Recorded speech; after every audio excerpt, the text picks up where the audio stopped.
సమాచారం కోసం 95 న్యూస్ ఇప్పుడు యాప్ లో మీ ముందుకు వచ్చింది. వెంటనే డౌన్లోడ్ చేసుకుని న్యూస్ అప్డేట్ తెలుసుకోండి. ప్రతి క్షణం ప్రజాక్షేమం కోసం. ప్రతి నాయకుడు కూడా 24 గంటల పాటు గ్రామంలో ఉండేటువంటి కార్యాచరణ ప్రణాళిక రూపొందించుకుని ఆ గ్రామంలో ఉన్నటువంటి యూత్ అందరినీ కలిసి కొత్త వాళ్ళందరినీ చేర్పించేటువంటి కార్యక్రమం చేపడతా ఉన్నాం. నేను ఈ సందర్భంగా తెలంగాణ సమాజాన్ని కూడా కోరుతా ఉన్నాను. తెలంగాణలో 10 సంవత్సరాలు టీఆర్ఎస్ పాలన చూశాము. అంతకుముందు అనేక సంవత్సరాలు కాంగ్రెస్ పార్టీ పాలన చూశాము. ఇప్పుడు మళ్ళీ మరి కేసీఆర్ మీద కోపంతో, కేసీఆర్ కుటుంబం మీద కోపంతో, కేసీఆర్ యొక్క అహంకారపూరితమైనటువంటి పాలన మీద కోపంతో వాళ్ళు ప్రత్యామ్నాయంగా కాంగ్రెస్ ఎంచుకున్నారు. వాస్తవంగా కాంగ్రెస్ గెలవడం కాదు, టీఆర్ఎస్ను ఓడించారు ప్రజలు. అయితే ఈ రాష్ట్రంలో టీఆర్ఎస్ పై కాంగ్రెస్ వచ్చినా పెద్దగా పాలనలో మార్పు వస్తుందని అనుకోవడం లేదు. సమస్యలు ఏవో పరిష్కారం అవుతాయని మేము అనుకోవడం లేదు. ఎందుకంటే కాంగ్రెస్ చరిత్ర మనకు తెలుసు. మరి ఈరోజు అధికారంలో రాకముందు కేసీఆర్ కుటుంబం యొక్క అవినీతి లేక బీఆర్ఎస్ పార్టీ ఎమ్మెల్యేల అవినీతి పైన చాలా పెద్ద ఎత్తున ఊరూరుకోయి మాట్లాడారు కాంగ్రెస్ పార్టీ నాయకులు, నేటి ముఖ్యమంత్రి రేవంత్ రెడ్డి గారు. ప్రతి ఎమ్మెల్యే గురించి, ప్రతి మంత్రి గురించి ఆయా అసెంబ్లీలకు వెళ్ళి దర్యాప్తు చేపిస్తాము, జైళ్లకు పంపిస్తాము అని చెప్పి చాలా పెద్ద ఎత్తున ప్రజలకు ఆ రోజు చెప్పారు. కానీ వచ్చిన తర్వాత మరి బీఆర్ఎస్ అవినీతి పైన ఏ మాత్రం కూడా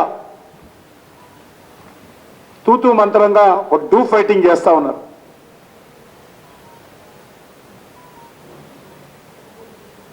ఏదైతే హైదరాబాద్ చుట్టుపక్కల కేసీఆర్ హయాంలో భూములకు సంబంధించినటువంటి అక్రమ లావాదేవీలు అయ్యాయో, ఇంకా ఇతర లావాదేవీలు అయ్యాయో, వాటన్నిటిని కూడా ఈరోజు దర్యాప్తు చేయాల్సిన అవసరం ఉంది. వాటిపైన సమగ్రమైనటువంటి విచారణ జరపాల్సినటువంటి అవసరం ఉంది. కానీ దానిపైన కాంగ్రెస్ పార్టీ ప్రభుత్వము మరి ఏం చేయబోతుందో ఇంతవరకు ఏం చెప్పడం లేదు. చాలా పెద్ద ఎత్తున ఎన్నడూ లేని విధంగా హైదరాబాద్ చుట్టుపక్కల వేల ఎకరాల భూమి ఈరోజు చేతులు మారడం జరిగింది. కోర్టులో ఉన్నటువంటి కేసులు కావచ్చు విత్డ్రా చేయించారు. ప్రభుత్వ భూములను ప్రైవేట్ పరమయ్యాయి. వాటన్నిటిపైన సమగ్రమైనటువంటి దర్యాప్తు జరగాల్సినటువంటి అవసరం. కానీ మాకు పరిస్థితి చూస్తూ ఉంటే కాంగ్రెస్ పార్టీ అవినీతి వ్యతిరేకంగా మరి చేస్తాదన్నటువంటి విశ్వాసం మాకైతే లేదు. ఎందుకంటే కాంగ్రెస్ పార్టీ చరిత్రనే ఒక అవినీతి చరిత్ర. కాంగ్రెస్ పార్టీ చరిత్ర అక్రమాల చరిత్ర. కాంగ్రెస్ పార్టీ పూర్తిగా ఈ దేశంలో ఉన్నటువంటి అన్ని రకాల సమస్యలకు మూల కారణం కాంగ్రెస్ పార్టీ. అందుకే ఈరోజు దేశ ప్రజలు కాంగ్రెస్ పార్టీని బహిష్కరించే పరిస్థితి వచ్చింది. ఏదో 1-2 రాష్ట్రాలకు మాత్రమే పరిమితమైంది. కాబట్టి ఈరోజు రాష్ట్రంలో రానున్నటువంటి పార్లమెంట్ ఎన్నికల్లో మరి భారతీయ జనతా పార్టీ అత్యధికమైనటువంటి సీట్లు సంపాదించేటువంటి కార్యక్రమాన్ని రూపొందించుకుంటున్నాం. తెలంగాణ ప్రజలు ఏ గ్రామానికి వెళ్ళినా కూడా ఒకటే మాట, ఒకటే మంత్రం, మోడీ మోడీ మోడీ. తప్పకుండా మాకు పూర్తి విశ్వాసం ఉంది. రానున్నటువంటి ఎన్నికల్లో దేశ అభివృద్ధి కోసం, దేశం కోసం, దేశ ప్రజల భవిష్యత్తు కోసం నరేంద్ర మోడీ గారిని దేశ ప్రజలు ఆదరిస్తున్నారు. తెలంగాణ ప్రజలు కూడా ఆదరిస్తారు. ఖచ్చితంగా మెజార్టీ సీట్లు ఎన్నికల్లో బీజేపీ సాధిస్తుంది. దానికోసమే ఈరోజు మేము సమావేశం ఉదయం నుంచి కూర్చున్నాం, మళ్ళీ ఇప్పుడు కూర్చుంటున్నాం. మా కార్యాచరణ ప్రణాళిక రూపొందిస్తున్నాం. ఆ దిశలోనే ముందుకెళ్తాం. నేను ఈ సందర్భంగా కోరేది ఒకటే, తెలంగాణలో ఉన్నటువంటి సమాజం అంతా కూడా ఈరోజు ఆలోచన చేయాల్సిందిగా కోరుతా ఉన్నాం. అనేక మంది సర్పంచులు కావచ్చు, మాజీ సర్పంచులు కావచ్చు, కౌన్సిలర్స్ కావచ్చు, మాజీ కౌన్సిలర్స్ కావచ్చు, గ్రామ స్థాయిలో ఉన్నటువంటి యువత కావచ్చు, గ్రామ స్థాయిలో ఉన్నటువంటి రైతులు, రైతు కూలీలు కావచ్చు, గ్రామ స్థాయిలో ఉన్నటువంటి మహిళలు, గ్రామ స్థాయిలో ఉన్నటువంటి కుల సంఘాలు, వీళ్ళందరూ కూడా బీజేపీలో చేరాల్సింది ఆహ్వానం పలుకుతా ఉన్నాం. దేశం కోసం బీజేపీలో చేరండి. మన పిల్లల భవిష్యత్తు కోసం బీజేపీలో చేరండి. దేశ గౌరవాన్ని పెంచే విధంగా బీజేపీలో చేరడం ఉంది. దేశంలో ఉన్నటువంటి సమస్యలు మరింత పరిష్కారం కావడం కోసము నరేంద్ర మోడీ గారికి ఆస్వాదించడానికి బీజేపీలో రావాల్సిందిగా ఆహ్వానిస్తా ఉన్నాను.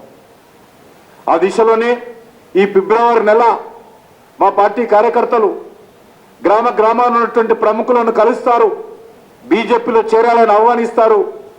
పాజిటివ్గా స్పందించి బీజేపీలో చేరాల్సిందిగా నేను అన్ని వర్గాల ప్రజలను కోరుతా ఉన్నాను. ముఖ్యంగా ఈ రాష్ట్రంలో ఇప్పుడున్నటువంటి రాజకీయ నేపథ్యంలో టీఆర్ఎస్ పార్టీ యొక్క ఆవశ్యకత లేదు. టీఆర్ఎస్ పార్టీ అవసరం లేదు. టీఆర్ఎస్ పార్టీ 10 సంవత్సరాలుగా తెలంగాణను అభివృద్ధి చేయాల్సింది పోయి మరి తెలంగాణ ప్రజల ఆత్మ గౌరవాన్ని దెబ్బతీసింది టీఆర్ఎస్ పార్టీ. తెలంగాణను ఒక కుటుంబానికి తాకట్టు పెట్టింది టీఆర్ఎస్ పార్టీ, లేక నేటి బీఆర్ఎస్ కానీ. కాబట్టి ఈరోజు ఇప్పుడున్నటువంటి నేపథ్యంలో కాంగ్రెస్ పార్టీయో టీఆర్ఎస్ పార్టీయో ఈరోజు పార్లమెంట్ ఎన్నికల్లో మరి వాళ్ళ అవసరం లేరనే విషయాన్ని ఈ సందర్భంగా మనవి చేస్తా ఉన్నాను. ఈరోజు దేశ ప్రజలందరూ నరేంద్ర మోడీ గారి నాయకత్వాన్ని కోరుకుంటున్నారు. కాబట్టి ఆ దిశలో బీజేపీని ఆదరించాల్సిందిగా అన్ని వర్గాల ప్రజలను కోరుతా ఉన్నాను. ఖచ్చితంగా రానున్న రోజుల్లో కాంగ్రెస్ పార్టీకి బీఆర్ఎస్ పార్టీకి మరి సమదూరంగా ఉంటూ రెండు పార్టీలకు వ్యతిరేకంగా తెలంగాణ ప్రజలను సంఘటితం చేస్తాము. తెలంగాణలో మరి ఈ రెండు పార్టీల యొక్క నిజస్వరూపాన్ని ప్రజల ముందు పెడతాము. ఎందుకంటే రెండు పార్టీలు అంటా ఉన్నారు, వాడు బీజేపీ వీడి బీజేపీ అని. ఒకటే మనం చేస్తా ఉన్నాను, మేము ఏ పార్టీతో లేమో, మేము తెలంగాణ సమాజంతో ఉన్నాము, దేశ సమాజంతో ఉన్నాము. నరేంద్ర మోడీ గారి నాయకత్వంతో ఈరోజు దేశ ప్రజలందరూ కూడా సంతోషంగా ఉన్నారు. కాబట్టి మేము కాంగ్రెస్ పార్టీ కలవాల్సినటువంటి అవసరమో, బీఆర్ఎస్ పార్టీతో కలవాల్సిన అవసరమో, మా చరిత్ర ఏ రోజు కూడా కాంగ్రెస్ పార్టీతో కలిసిన చరిత్ర మాది కాదు, బీఆర్ఎస్తో కలిసిన చరిత్ర మాది కాదు. కలిసిన చరిత్ర మీది. కలిసి కాపురం చేశారు, కలిసి ఎన్నికల్లో పోటీ చేశారు, కలిసి మీరు అధికారాన్ని పంచుకున్నారు, కలిసి రాష్ట్రాన్ని దేశాన్ని దోపిడీ చేశారు రెండు పార్టీలు కూడా. ఈ రెండు పార్టీలు కూడా రాష్ట్రంలో అధికారంలో ఉండి దేశంలో అధికారం నుండి దేశాన్ని దోపిడీ చేశారు తప్ప మేము ఎప్పుడు కూడా ఈ అవినీతి పార్టీలతో, ఈ కుటుంబ పార్టీలతో మేము ఎప్పుడు కలవలేదనే విషయాన్ని ఈ సందర్భంగా మనవి చేస్తా ఉన్నాను. ఖచ్చితంగా రానున్నటువంటి ఫిబ్రవరి మాసం అంతా కూడా అనేక మంది యువతతో బీజేపీలో చేర్పించేటువంటి కార్యక్రమం చాలా పెద్ద ఎత్తున కొనసాగిస్తామని మనవి చేస్తూ సెలవు తీసుకుంటున్నాను.